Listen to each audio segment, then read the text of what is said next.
Today is Makara Sankranti. Makara meaning winter time or time when the sun is at the lowest in the northern hemisphere. Sankranti suggests movement. We have moved from one phase on this planet to the next phase. This is Makara Sankranti. This means our relationship with the sun, which is the very source of our life on this planet, is changing.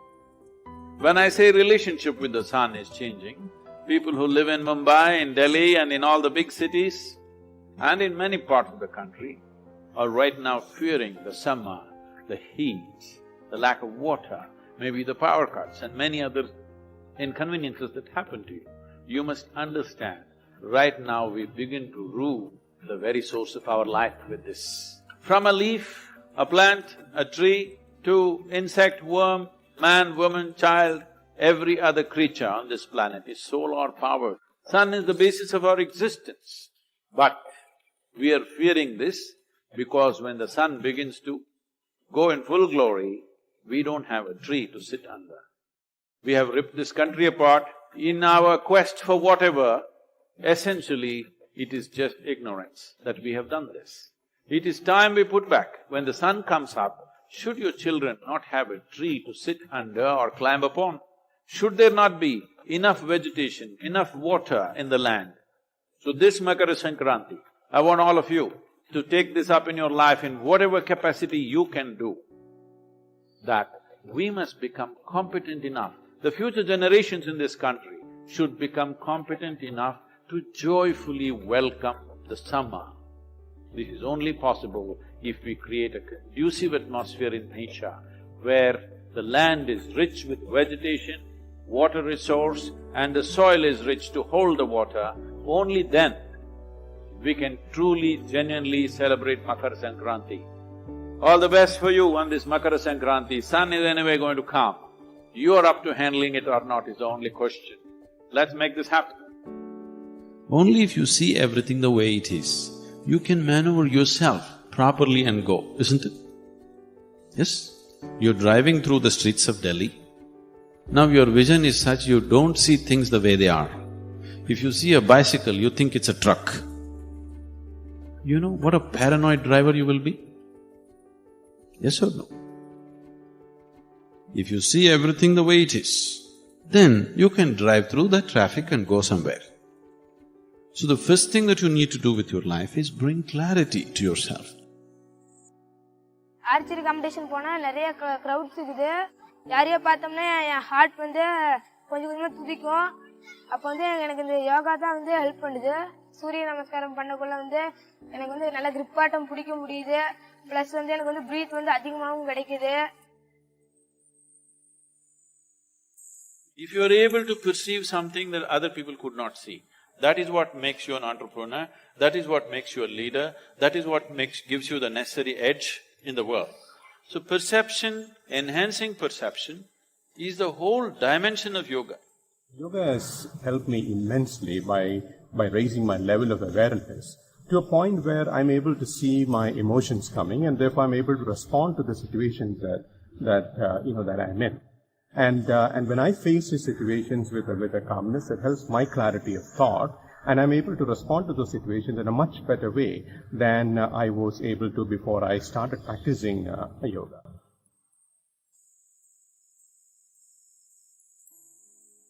We value light because it brings clarity to us. If there was no light, you cannot see clearly. Where there is light, you can see clearly. So what you actually value is not light, it is the clarity that it brings. Unfortunately, at the age of 12, I met an accident. A firecracker burst into my eyes and I lost both my eyes. Though my external vision is impaired, but yoga has given me such a profound inner vision and clarity that I can go through any situations effortlessly. The clarity and the inner stability that I have got has completely transformed my life. People are always trying to bridge the gaps in their clarity with confidence. But the problem with confidence is, 50% of the time it may work. That's a big problem. But there is really no substitute for clarity. All yogic processes are essentially about enhancing your perception.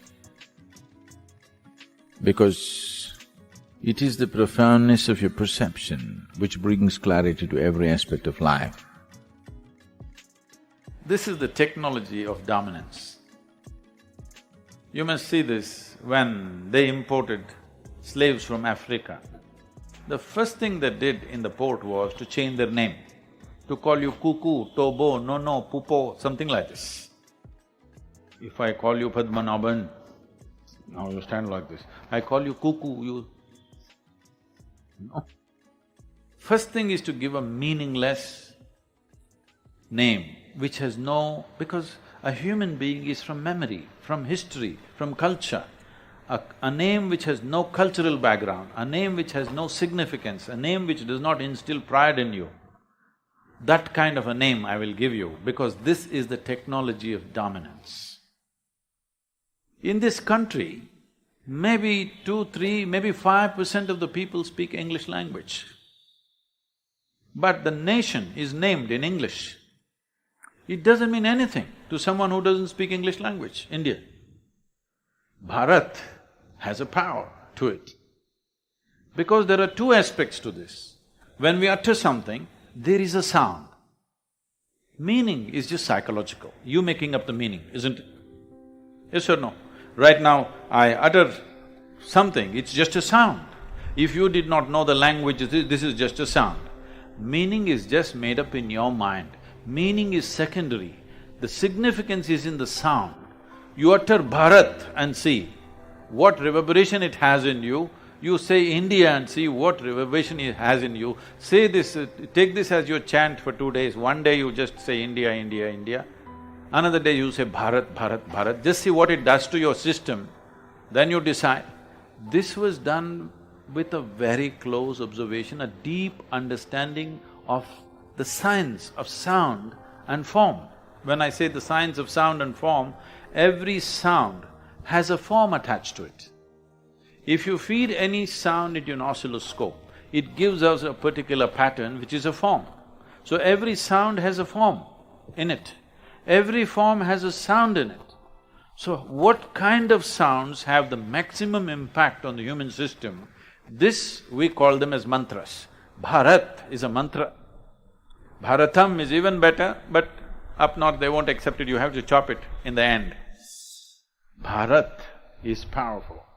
Bharatam Mahabharatam Ganga Narmada Punyatirtam Sindhu Saraswati Kaveri Jivana Karana Moola Tattvam Nadirashtrasya Maha Amritam Bharatam.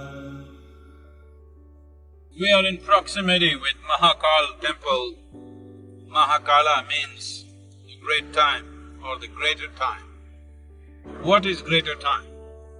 We as humans, we know time only because of cyclical movements of physical nature. Everything that's physical is cyclical from atomic to cosmic. The planet spins once, it's a day. The moon goes around a month, planet goes around the sun, that is a year, like this. Our entire experience of life, including the clock, is a cycle. But if there were no cycles, that is, if you were free from physical nature, then there would be no cycles. If there are no cycles, still the dimension of time still exists. That dimension of time, which is beyond cycles, is called Mahakala or the greater time. To get into this greater time from the cyclical nature of time is called Mukti. This day, September 23rd, which is the day of the equinox, we are here on Tropic of Cancer, which is very significant, and as all of you know, this has been the most significant day of my life too.